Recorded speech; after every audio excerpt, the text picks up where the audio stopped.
Hey everyone, for the past 2 months I've been living in Japan. I don't know if you can see it. I've made some videos here. And the main reason why I was here in the first place was to learn more Japanese, so I can immerse myself. I've been studying it for over 2 years at this point, but that studying has always been through textbooks and through things like immersion by going to like local restaurants and whatever. But what if there was a more easy and more fun way to learn Japanese? And that's what this video is all about. Language learning games. So let's go. We've tier listed almost every genre for game development at this point, but there is one that has kind of slipped under my radar, and that is language learning games, as the intro said. And I think these offer kind of a unique approach to game development, because also they don't really fit into the rest of our tier list, because a language learning game is more like a modifier that you can put into any existing game. You can have a 2D roguelite and turn that into a language learning game.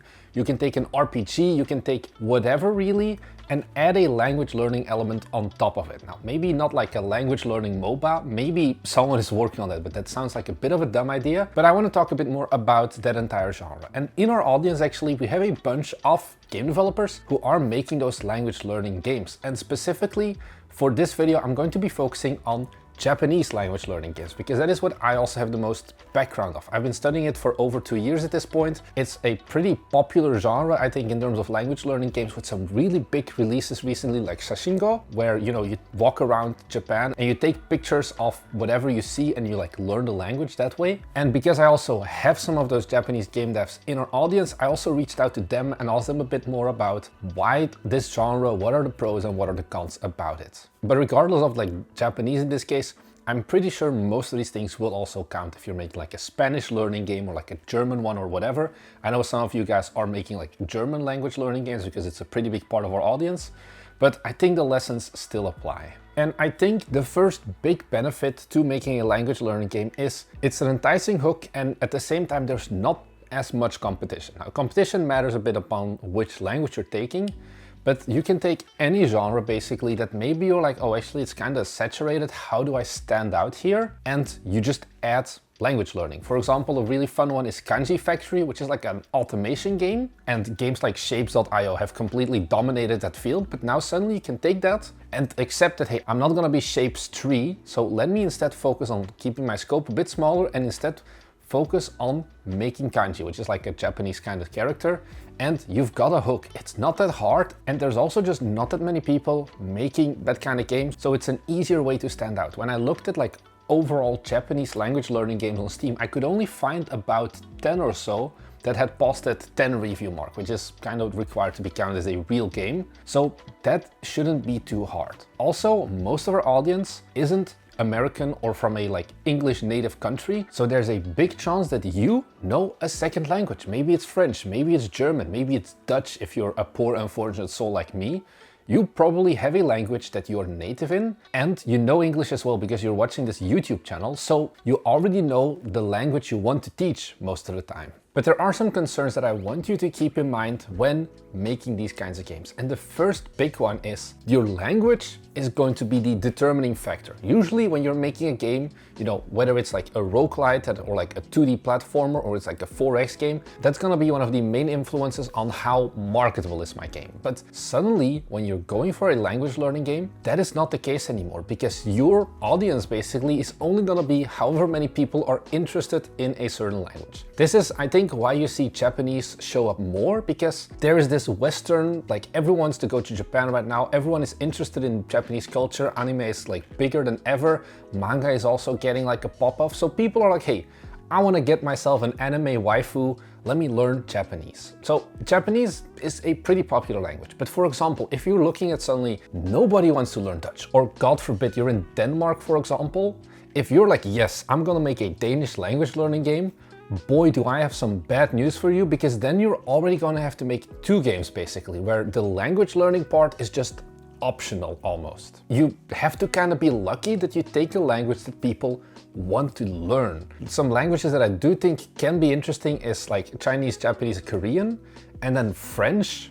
English kinda I would stay away from, because English, there are so many English language learning games already that it's going to be hard, because there you're competing with people who have like actual language learning degrees often. And then maybe like Spanish or Portuguese, although I feel like they aren't as romanticized compared to like the Asian languages, for example. And why does this matter so much? Because by going for a language-specific learning game, it's going to be really hard to make a game that is also still just engaging in something people want to play when they don't want to learn the language. One of the games whose developers that I reached out to, Pera, they released a trailer a while back, and their game looks sick in terms of like actual gameplay. It looks like a really neat like 2D top-down roguelite or whatever. But when he sent out the trailer in our Discord, which you should join by the way if you aren't in our Discord yet and you want to meet other cool game devs, he got a lot of feedback of like, this game looks sick, but I have no interest at all in learning Japanese, so this game is just not gonna be for me. That is a big problem that I already have with this language learning genre. Like, you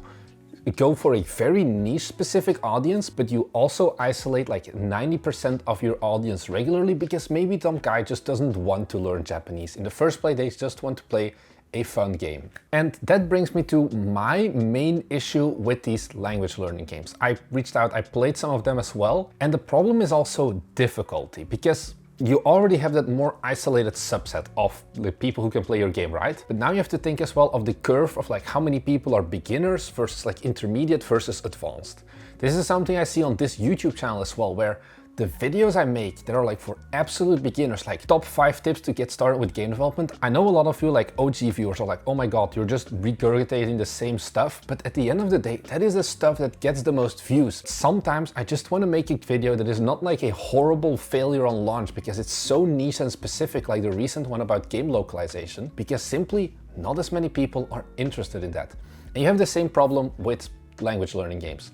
When I play games like Shashingo or other language learning games, I feel like they're too easy for me and they're not as useful or fun for me anymore. So even I, who is studying Japanese, doesn't have much use for it anymore. It's like learning the basic alphabets in Japanese. You have like hiragana and katakana. That is generally the like absolute beginner point of, you know, learning Japanese. You can start saying like funny words like hambaga in like a few days of just studying it really. And that is also what a lot of these games start with, the absolute basics. And that is good because that means you can have a bigger audience at the beginning. The downside is that if I jump into those games, it's like, cool, why am I going back 2 years of studying to just go over things that I've already known, and I just need to play through like an hour or 2 hours of the game, not really learning anything, which means also not really being fun for me to play. And at the end of the day, we're making games. Games are supposed to be more fun. And the answer for this is also not just, oh, have like an option to skip the basic stages, because you need to understand that language learning is also not linear. You have like the Japanese language learning scales, which is like N5 is like absolute beginner,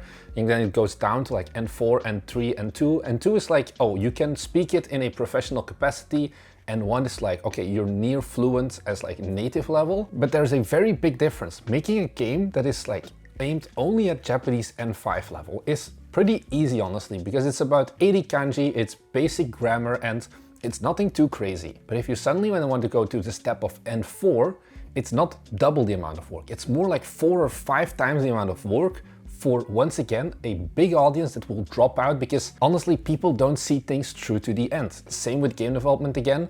They will drop out after they've like played the hiragana and katakana learning part. Maybe they've done a few kanji, but then suddenly they get stuck on it, or it's not fun anymore, or it's too difficult for them and they drop out. You will suddenly be putting in multiple times the amount of effort for very limited results. That's what you see with these games as well. They often only target like N5 and N4 level Japanese. Maybe they go to up to like N3 because there's just not enough audience for that anymore. That's where you just have to go back to those books. And this issue of difficulty scaling also translates to pricing your game. This is something that I talked about with the developer of Playnice, which is more of like a language learning and like also Japanese culture learning RPG, where he was also very clear of you cannot price your game as a regular consumer level game. You have to price it as an actual consumer level product. If people pay monthly subscriptions for things like Babbel and whatnot to learn languages, then it doesn't make sense for you as an indie developer to put so much time and effort into a game and then try to compete with other games in similar genres that do not have that language learning effect. Let's say you're making a survivor-like language learning game. It doesn't make sense to try and price yourself at the same $5 that Vampire Survivors does, because Vampire Survivors has that broad appeal, so they can just get volume and make a profit that way, whereas your total addressable market, to give it a corporate soulless term, is much smaller with those language learning terms, and you have to focus more on pricing yourself like an extra textbook, or like how you pay for Anki flashcards or whatever. And then you as the developer will also have to deal with the problem that, hey, your players will be like, oh my god, this game is just an overpriced piece of shit because it's like $20 or whatever, let's say, which is still for a language learning thing. I have spent hundreds of dollars on Japanese textbooks at this point, and I don't really mind that, because there I have much more of that feeling of, hey, this is worth it. Like, a lot of research has gone into it. Having that with a game doesn't really translate as well to your audience, or like to potential people who would want to buy it. Even games like Shashingo are already on like the higher level of indie game, because they understand that the amount of people who will buy the game in general is just so much smaller. And I think Shashingo is even more of a normie game already and less of a actual language learning game. It's more of a, you know, it's a funny game if you're like planning to go on Japan on the trip and you want to be like, oh, Meido Cafe desu ne? And I think because of that, maybe it could even be an approach to look at marketing yourself of ways that are not on Steam, because then you take away that like sense of competition by hosting your own like payment platform and treating yourself way more like a actual full-on learning tool than a like regular game. I think that is the big distinction in general that we need to keep in mind here, is what is the balance between learning a language, making a more fun tool basically to learn a language, and just making a fun game that I kick back with and relax, and also still, you know, maybe have a more fun way to remember my kanji or to do flashcards or whatever. That is going to be a big challenge for you to figure out what are people interested in if you're making these language learning games. Because making a game is already pretty hard. Making a game that's good is even harder. And now suddenly, on top of all of that, you want to add a whole concept of language learning, which in general is something that's really hard to make more fun. And you're like, I'm gonna do it. I'm gonna put it on top of my game. It's gonna be my extra special hook or whatever. That is okay, but do you actually know how do you study? You're also just gonna have to learn the educational topics of like spaced repetition, for example, to learn words. You can't just show a kanji or another word, for example, one time and expect your players to immediately know it. We're dumb at the end of the day. That is not how language learning works. So that is also an extra challenge that I think you need to keep in mind. So putting this on our giant tier list. This is a standalone tier list video, I guess, but if I were to give this a tier, I would honestly go for a D or maybe even an E, like maybe a D minus, because language learning games, the audience that you can have for it is just so small, and the amount of work required to do it, like taking a look at the Pera Pera game, for example, like making that game purely not looking at the language learning part was already plenty hard for the developer. And then suddenly you have to add all of this extra content of language learning that just makes your life even harder, and then you have that smaller audience.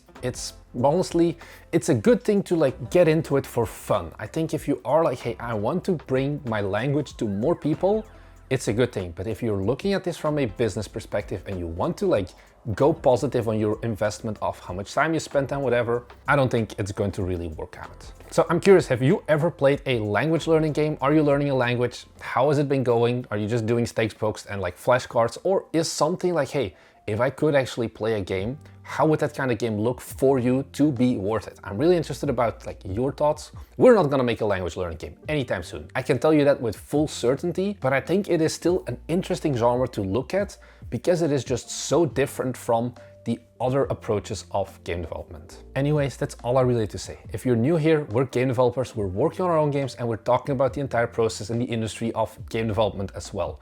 So we upload 2 videos every week. If that is something that you're interested in and you think like, oh, these kinds of videos, they do deliver value, then be sure to head down below and subscribe, as it really helps us out. And you get these videos directly delivered to your subscription box. Thanks for watching, and I'll see you guys in the next one. Bye!